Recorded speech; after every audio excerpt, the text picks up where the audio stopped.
Sean bienvenidos a su trinchera para la defensa de la madre tierra, Zona Verde. Soy Gilda Silvestrucci y desde la ruta turística en el departamento de Francisco Morazán, Honduras, les invito para que nos acompañe a la próxima media hora cargada de la más completa información ambiental.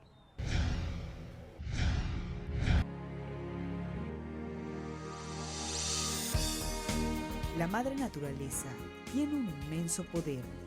Así como nos regala maravillosos paisajes, dignos de total admiración, también reclama sus espacios, muchos de ellos invadidos por la humanidad y la invención.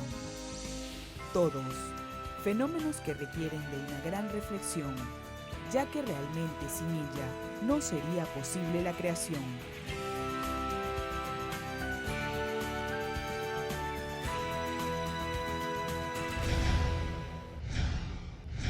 Recuerde que tenemos a su disposición nuestras redes sociales para que nos envíe sus comentarios. Estamos en Twitter como @ZonaVerdeTLSur, en Facebook como Zona Verde Telesur, nuestro correo electrónico zonaverde@telesurtv.net. Veamos desde ya las noticias más destacadas de la semana.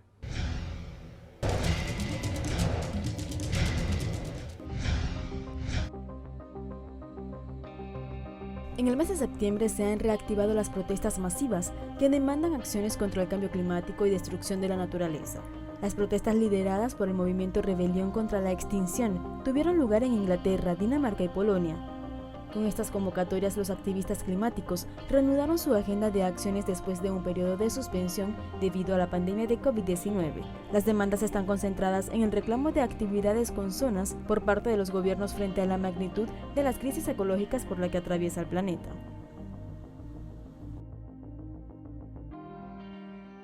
Individual change is not enough when it comes to mitigating our greenhouse gas emissions.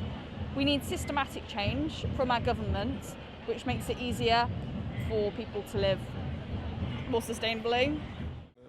Musimy też dotrzeć do rządzących, wszystkich ministrów, ministerstw, po to, żeby każda inwestycja, każde nowe wydane pieniądze brały pod uwagę to, co się dzieje z klimatem. Nie możemy dalej.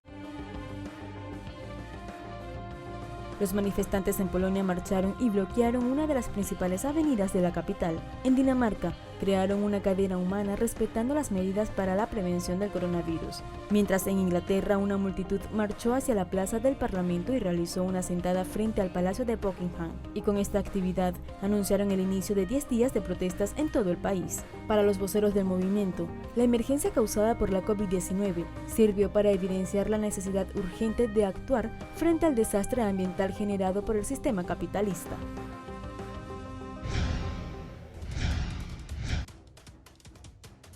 El presidente de Brasil, Jair Bolsonaro, volvió a arremeter contra las organizaciones ambientalistas al hablar sobre la situación del Amazonas. Las declaraciones las realizó en la transmisión en vivo que realiza semanalmente por Facebook. Desde que el líder ultraderechista llegó al poder en enero de 2019, los incendios y la deforestación en la Amazonía superaron los promedios históricos, provocando una alarma de la comunidad internacional y de los grupos que defienden el medio ambiente. Brasil, você que está numa ONGzinha aí, pegando grande fora, você sabe que as ONG, grande parte, não tem vez comigo, né? A gente bota para quebrar em cima desse pessoal lá. Não consigo matar esse câncer, né, em grande parte, chamado ONG, que tem na Amazônia, lá no sertão, lá tem o... El mandatario insistió en la existencia de una campaña contra su país a causa de los incendios del mayor pulmón verde del planeta. El aumento de los incendios ha sido atribuido por especialistas y grupos ambientalistas a las políticas incentivadas por Bolsonaro, que promueven la explotación económica de la región, cuestión que reiteró durante la transmisión, insistiendo en la necesidad de desarrollar el Amazonas. Después de estas declaraciones, varias ONGs señalaron que con el actual ataque del presidente busca desviar la atención sobre las políticas del gobierno, que han acelerado la destrucción de la selva amazónica.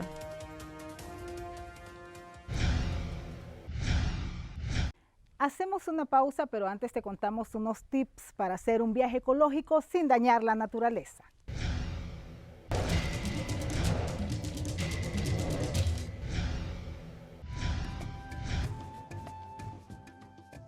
Puedes visitar sitios como la playa, parques, montañas, etc. Pero debes respetar su entorno y evitar encender fogatas, arrojar residuos o alterar el ambiente. Utiliza productos ecológicos cuando salgas de vacaciones. Evita los aerosoles y elige más productos naturales. Evita llevar productos de plásticos. Por ello, durante tus viajes, evita llevar bolsas de plástico. Es mejor utilizar una bolsa de tela ecológica.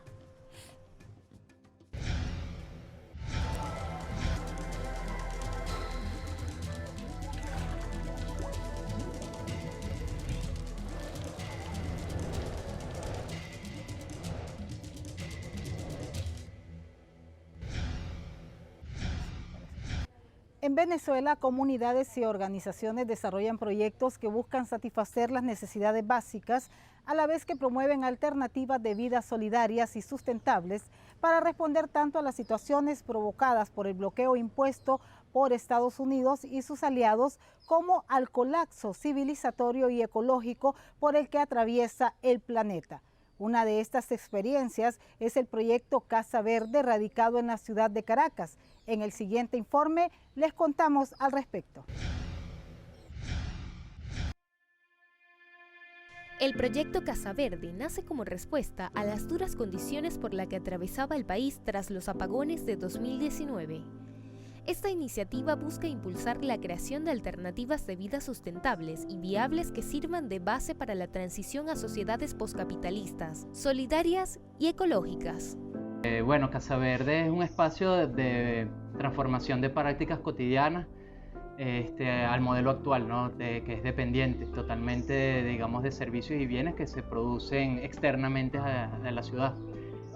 Caracas es altamente dependiente, bueno, a servicio eléctrico, a servicio, digamos, de abastecimiento de alimentos, que es como un punto más álgido, ¿no? Casa Verde es un proyecto que se plantea la vuelta a la siembra y traernos todo el proceso de agricultura a la ciudad, de habilitar espacios en nuestros hogares para cultivar y procesar nuestros alimentos, concientizar nuestro modo de vida y nuestro acceso a los servicios básicos. El proyecto se desarrolla en la sede del Ateneo Popular de Caracas, espacio fundado en el año 2006 en el seno de la Revolución Bolivariana y dedicado a debatir y producir formas de vida basadas en la construcción colectiva y la gestión de los bienes comunes. Durante los últimos años, en encuentros y debates sobre la crisis ecológica y la situación nacional e internacional, se plantearon la necesidad de adecuar sus prácticas frente a estos desafíos. Este camino lo comenzaron a reflexionar, compartir y transitar en articulación con el Observatorio de Ecología Política.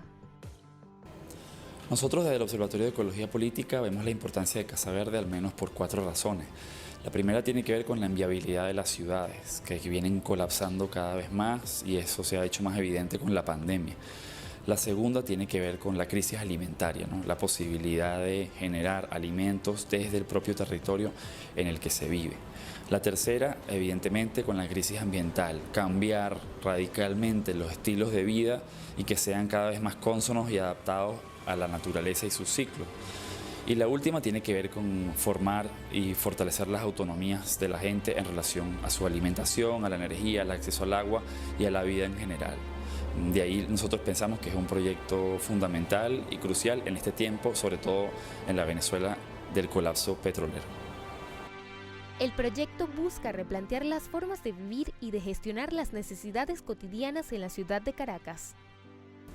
La vida en la ciudad nos plantea formas de vida poco vivibles, insostenibles, y para nosotros en Casa Verde la experiencia de relacionarse con la naturaleza en la ciudad es fundamental.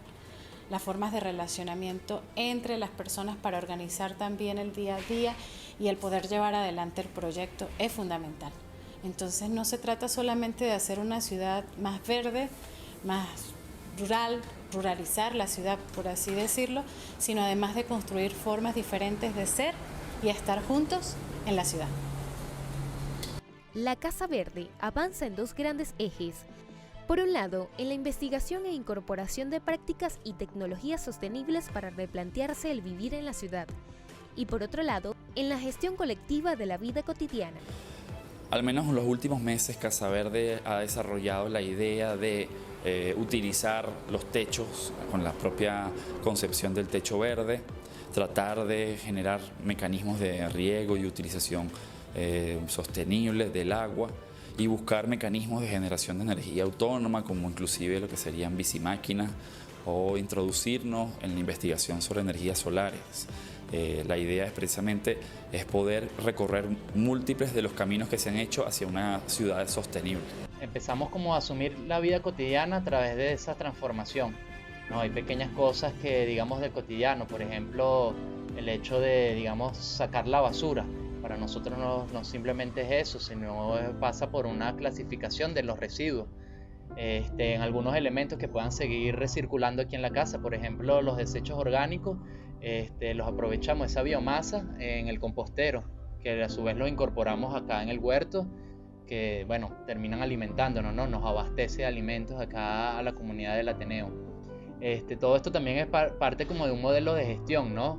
Es un modelo de gestión que es compartida, lo hacemos mediante asambleas y reafirmamos todo eso, bueno, cada fin de semana, ¿no? Tenemos nuestra reunión y es como el espacio, ¿no? de nuestra comunidad de encuentro. Una parte importante del proyecto ha sido la ampliación del huerto agroecológico que cuenta con más de 100 plantas, entre especies con valores nutricionales y medicinales. Con esta producción buscan satisfacer las necesidades de la comunidad del Ateneo y sostener el intercambio con otras organizaciones e individualidades que estén desarrollando o busquen iniciar procesos de agricultura urbana y autosustentabilidad. Entonces, Casa Verde, al igual que ahorita, pues yo creo que hay mucha gente que está haciendo de su casa una casa verde, quizás no con un método específico, quizás no sistematizándolo, pero por eso esto es una experiencia bien importante, porque puedes juntar otras y lograr que efectivamente sea una experiencia transformadora, no para un pequeño grupo, sino para más gente. Te responde a necesidades concretas, a darle solución a necesidades concretas, a las necesidades básicas, a las preguntas básicas que nos hacemos todos los días. ¿Cómo comemos? ¿Qué tomamos? ¿De dónde sacamos el agua? Solo no puedo, ¿con quién lo hago? Entonces mi vecino, mi compañero, el que piense como yo, nos juntamos y empezamos a resolver esas cuestiones básicas para la vida. Frente al colapso provocado por la globalización del sistema neoliberal ecodepredador, cada vez más organizaciones y comunidades desarrollan prácticas que buscan crear opciones que tengan como centro la naturaleza y puedan servir de base para superar las actuales dinámicas de producción y reproducción de la vida. En este espacio, florecen las semillas a partir de las cuales podemos reconstruir un nuevo futuro sustentable para la vida y el planeta. Es tiempo de repasar los comentarios que nos hicieron llegar esta semana a través de nuestras redes sociales digitales. Veamos lo que nos escribieron.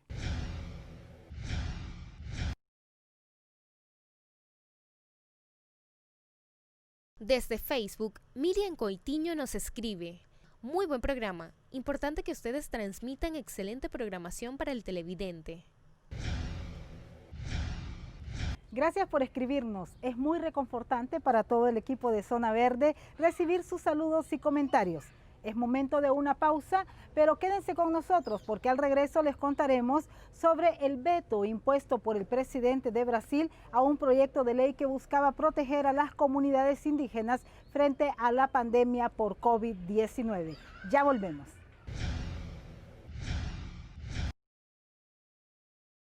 ¿Sabías que el embarazo de los tiburones dura 4 años?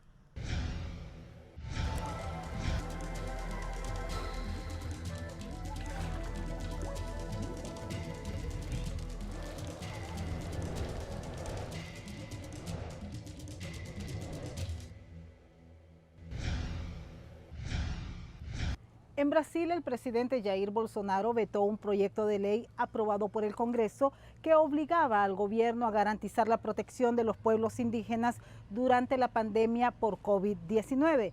Líderes indígenas han denunciado que con la falta de atención se está cometiendo un genocidio contra sus pueblos. Más información en el siguiente informe. De sorpresa, en la madrugada del miércoles, cuando parecía que Bolsonaro estaba descansando por el contagio de COVID-19, el diario del gobierno brasileño publicó el veto del presidente sobre 16 ítems del proyecto de ley 1142, que obliga al gobierno brasileño a garantizar la protección de las comunidades indígenas durante la pandemia. Ele vai acarretar ainda mais número de mortes de indígenas, vai acarretar ainda mais número maior de contaminados. Infelizmente, o Estado brasileiro não trouxe nenhuma medida suficiente ou eficaz para combater o Covid, a qual esse PL iria justamente suprir essa ausência do Estado, obrigando a atuar de forma mais eficaz para garantir a integridade dos povos indígenas. Según estudios de la Universidad Federal de Pelotas, el índice de contagio entre indígenas de la población urbana es 5 veces mayor que entre los no indígenas, mientras que la mortalidad por COVID-19 entre indígenas es 9.6%, para la población brasileña en general es de 5.6%. Hasta el 7 de julio, 12.048 indígenas ya fueron infectados por COVID-19 y 445 murieron. Desmonte do trabalho da saúde indígena, que começou com o desmonte do Mais Médicos e também de outros programas do governo federal para a saúde indígena, já era uma prática genocida de Bolsonaro e se aprofunda nesse momento da Covid-19. Bolsonaro vetó la obligatoriedad en las garantías de distribución de agua potable e higiene, camas de hospital y terapia intensiva, ventiladores y máquinas de oxigenación sanguínea. También internet en aldeas, cestas básicas de alimentación y fácil cobranza del auxilio emergencial del gobierno. Un punto importante teniendo en cuenta denuncias por contagio de indígenas en filas para acceder a esa asistencia. Talvez tenha sido o projeto de lei que sofreu mais veto na atual administração do presidente Jair Bolsonaro. E esse projeto de lei ele não tem que ser visto apenas como uma questão orçamentária, econômica. Ele tem que ser visto como un proyecto que salva vidas. Tras el veto de Bolsonaro, el ministro de la Corte Suprema, Luis Barroso, determinó que el gobierno brasileño debe adoptar medidas urgentes para evitar la muerte de indígenas por coronavirus con la instalación de una sala de situación con participación indígena y del Consejo Nacional de Derechos Humanos. La medida contempla aldeas aisladas o de reciente contacto y la asistencia de indígenas en tierras demarcadas y aldeas sin demarcación. Ignacio Lemus y Juliana Sif para Telesur. En el dato ambiental de esta semana les contamos sobre cómo las familias rurales de Guatemala han clasificado una variedad de plantas medicinales como dosis alternativa contra la pandemia del coronavirus ante la escasez de medicamentos en los centros comunitarios de salud pública.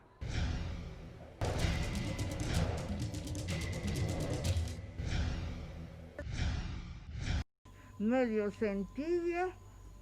Ella es parte de cientos de familias indígenas que mantienen una colección de plantas medicinales efectivas para combatir el nuevo coronavirus, según afirma.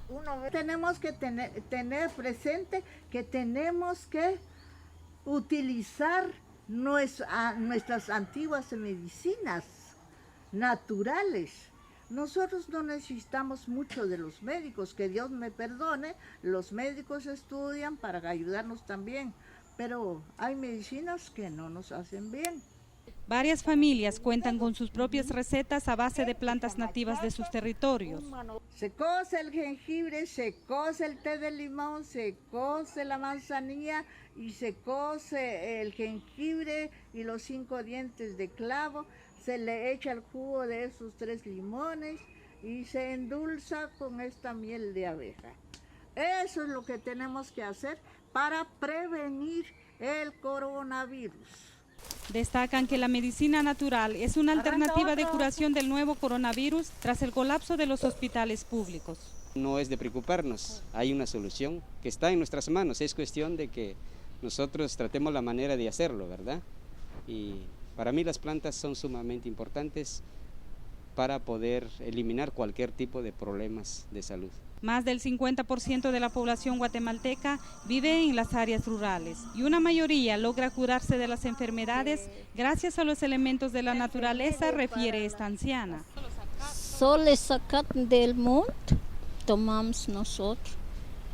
Yo estaba a curar en poco también, enfermo los patojos, mi hija, ahí está un poquito de más sequito. En Guatemala, los casos de coronavirus aumentaron a más de 10.000 pacientes, mientras que los centros públicos para tratar la pandemia están ubicados en la ciudad capital. En los departamentos del país, la población no cuenta con hospitales dignos.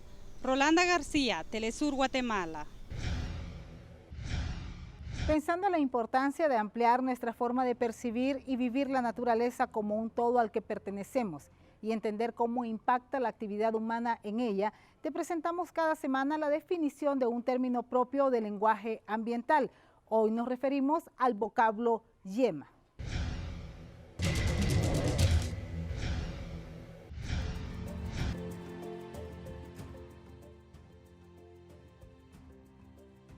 Yema es un órgano complejo de las plantas que se forma habitualmente en la axila de las hojas. Así ponemos punto final al programa de hoy. Recuerde que puede contactarnos a través de las redes sociales que aparecen en pantalla. No olvide que al aplicar las 3 R's, reducir, reutilizar y reciclar, usted puede hacer la diferencia en el cuidado del ambiente. Yo soy Hilda Silvestrucci y fue un placer acompañarles desde la ruta turística en Francisco Morazán, Honduras. Será hasta la próxima.